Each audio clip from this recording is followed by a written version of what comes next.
Welcome back. Switching gears a bit, let's take a closer look at the Department of Justice. First, some context. The DOJ is a federal executive department that is tasked with enforcing and defending the interests of the U.S. according to the law. Now, the top dog in the department is the Attorney General. Now, historically, the DOJ and AG have both been apolitical. In fact, the department's very own mission statement says it's in place to, quote, ensure fair and impartial administration of justice for all Americans. So now let's bring in the Roger Stone case. And again, some context. Stone is a Republican strategist and a longtime ally of the president. In November of 2019, Stone was found guilty on all 7 counts he was tried for, which stemmed from Robert Mueller's special counsel investigation. 5 counts of lying to Congress, 1 count of witness tampering, and 1 count of obstructing a proceeding. Now, on February 10th of this year, prosecutors on the Stone case recommended 7 to 9 years of prison time for the strategist, and that was based off sentencing guidelines. In the early hours the next day, really early, 1:48 a.m., the president took to Twitter, writing, quote, "This is a horrible and very unfair situation. The real crimes were on the other side, as nothing happens to them. Cannot allow this miscarriage of justice." That same day, but at a reasonable hour, top Justice Department officials overruled the prosecutor's sentencing memo, thereby recommended reducing the sentencing period. In response, all 4 federal prosecutors on the Stone case, those very individuals who recommended the 7 to 9 years, withdrew from the case, one stepping away from the DOJ altogether. AG Barr, he denies that the White House had anything to do with this reversal. And on Thursday, a judge ultimately sentenced Stone to 40 months in prison, 3 years and 4 months. Clearly a major difference from those original guidelines. And now here we are. Roger Stone's going to prison, the possibility of a presidential pardon is on the table, and a Department of Justice that seems to be a little bit in disarray. What better time to dive in? Let's get to it. I want to start with 2 questions, kind of simple. A, do you think Roger Stone will be pardoned? B, if so, when in this last year of his term? Shep, I want to ask you first. Do I think Roger Stone will be pardoned? I think it's definitely on the table. I think that I feel like I believe we're getting into it later on, but I believe the pardons that the president sent out earlier today were basically a test balloon to see if he could get away with pardoning people that are known to be close to him. When? If so, when? I think he's going to wait a bit. It's kind of too hot to do it right now. Parker? If he's smart, he'll wait a little bit, I think. Do you think it'll ultimately happen, though? Yeah, I wouldn't be surprised. But as far as now that the sentence has been reduced a little bit, I don't know. Maybe not. I think if Trump listens to his advisors, then. When has he ever done that? Yeah. Exactly. Emma? Yeah, I think it's definitely an option. I think he will probably do it. It's not the first time that Donald Trump has done something kind of corrupt. If so, when? If so, when? Well, again, if he's smart, which I don't know he really is, he will wait. Keep in mind the election, though. Pre-election or post-election?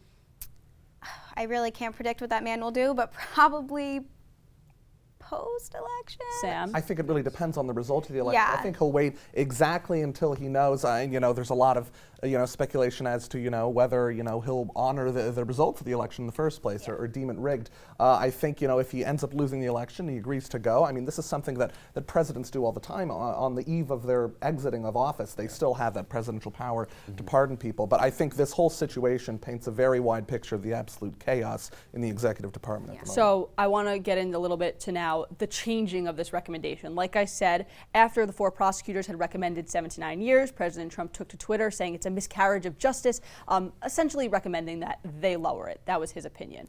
Do you think that the Justice Department is folding to the pressure of the White House? Because the Justice Department, like I said, is supposed to be apolitical. We'll go to the Democrats first. While it's important to acknowledge, I keep saying that it's important to acknowledge, it's important to understand all the context that we hear from what's going on in these situations. We know that the DOJ is an arm of the executive branch, but there needs to be a separation of how the president is able to exercise his purview into something that's in his branch of government. The AG is appointed, to exercise a duty where he is able to, oversee what's going on in his own department. But is politics affecting the DOJ a little too Absolutely. much right now? The president on the White House lawn calling himself, the chief law enforcement officer. That goes into a lot of very scary territory. Parker, you look like you want to respond. Yeah, okay, so I think you're looking at like two possibilities with this situation, and one is that the prosecutors that are lower down in the DOJ come up with this large sentence, and there's been a lot of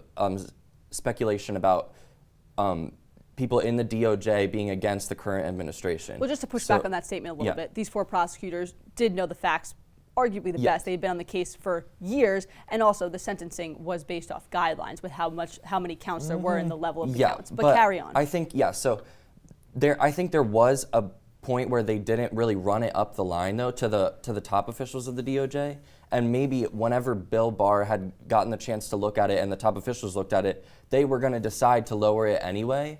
But I do think Bill Barr actually came out with a statement later that said that like he wished that Trump would just like shut up sometimes, perfect segue to my next question. ABC News' Pierre Thomas asked Bill Barr in an interview if he spoke with the president at all about this recommendation for Stone sentencing. To that, the AG had this to say. Take a look. Did you talk to the president at all about your decision regarding the recommendations? Never. Anybody from the White House call you to try to influence? No. Nope. I have not discussed the Roger Stone case at the White House. I'm going to go to the Dems first. Do you buy it? Do you think the AG really didn't talk to the White House? I do not buy it. It's not the first time this administration has been exerting its influence in places that it's not supposed to. And I mean, even the Roger Stone case is about him lying to Congress. So I don't think lying is out of the question here, and I think that it's honestly, like you were saying, quite frightening, the power that the president is trying to have, and it's very, very frightening. Shep. Yeah, people who know me know that I'm not a dyed-in-the-blue Trump supporter. In fact, I identified as a never-Trumper during the 2016 election. But the fact of the matter is that I believe Barr here. Because what, in my opinion, probably happened was Trump made the tweet, and Barr and other senior DOJ officials were like, we want to get on our boss's good side. And so they did it. You don't have to directly communicate with the president in order to get the feeling that Trump maybe wanted to have the sentence lowered. Let me ask something. Is that an issue? The Department of Justice wanting to get on the good side of their boss, when the Department of Justice, I understand it's part of the executive branch, but it's supposed to be apolitical. It's supposed to be apolitical, but it's apolitical in the same way the Supreme Court's apolitical. It's apolitical in theory. Holder had some things where he talked to Obama. In Bush's time in office, he talked to his AG. It's always been it's apolitical in theory, but that's normal coordination on policy issues. We've never seen, in the past few administrations, this type of cooperation. Honestly, I think that the Attorney General is afraid to lose his job. He had a very honorable reputation here in the district before he joined this administration. And, here he is at risk of losing that all as an Attorney General in a previous administration. Here he is trying to salvage what he can. In essence, coordination. It's a different type of coordination, but it's illegal coordination. That's what it is. I just don't think that. I don't even think it's that viable of an option to say that they were bending it to the will of their boss. Honestly, I think that probably what actually happened was, we have the support of the leader of Minority House and the majority of the Senate. They both came out in support of Barr instead of Donald Trump. I think this is a classic case, and I really think that everybody awards Donald Trump actually too much of he's scheming behind, trying to figure out everything. I really think this is just a classic case of Donald Trump not smart politically, sounding off about an issue that he shouldn't have. And when Bill Barr was probably going to reduce the sentence anyway, not actually bending to Trump, but now it looks like that because Trump had to tweet about everything. Our friends on the Republican side said it themselves. Donald Trump at the moment, whether he's doing this or not, or if he's being too idiotic to actually want to take part in anything that's going, if that's the case, he shouldn't be president in the first place. Sam, I want to go back on something you said before, talking about the fact that Bill Barr, his job may be in jeopardy. He may be stepping down. Over 2,000 former federal prosecutors have signed on to a petition saying that Bill Barr should resign from his post. Will he? If the Democrats end up, taking the White House by the end of this year, I don't know what his end game is going to be and how this whole political process plays out. But if he's able to keep the media on its toes, please the president, and execute his duties in the Department of Justice, I think he'll be just as happy to keep his job. Republicans, will he resign? I don't think he'll resign. I think that after all of this, I can't see a situation where he resigns unless Trump turns against him in addition to everything else. I don't see a situation where he feels it's in his best interest at this point in time to resign from his position. And now, last thing I want to talk about is precedent. This is a very interesting situation that we're in right now, whether or not Barr is telling the truth, whether or not the tweet was actually a coincidence. Is the White House folding to the pressure of is the DOJ folding to the pressure of the White House, or was Barr really just acting in his interest? The main point is that the DOJ is supposed to be apolitical, bottom line, period. There are questions right now. Is this setting a precedent that the DOJ could be finagled with, could be morphed by the presidency? Do you think that this is going to set the tone for future administrations, Republicans? I think that in many ways, I hope that Trump's attitude and way of tweeting and all that is an anomaly when it comes to presidents. I hope that it doesn't set a precedent, because I hope that future presidents don't cavalierly tweet the way Trump does, and don't, for all of Trump's claims that, I'm not a politician and that's a good thing, you want a CEO to have some experience with the way business works, and you want a president to have some experience with the way politics works. And Trump very obviously doesn't, and he's acted that way. He hasn't listened to his political advisors. He's basically done whatever he wanted. And I hope that that's an anomaly in the sense of the grander American ideal. Do you think, you mentioned the tweets, do you think the tweets are the issue? Yes.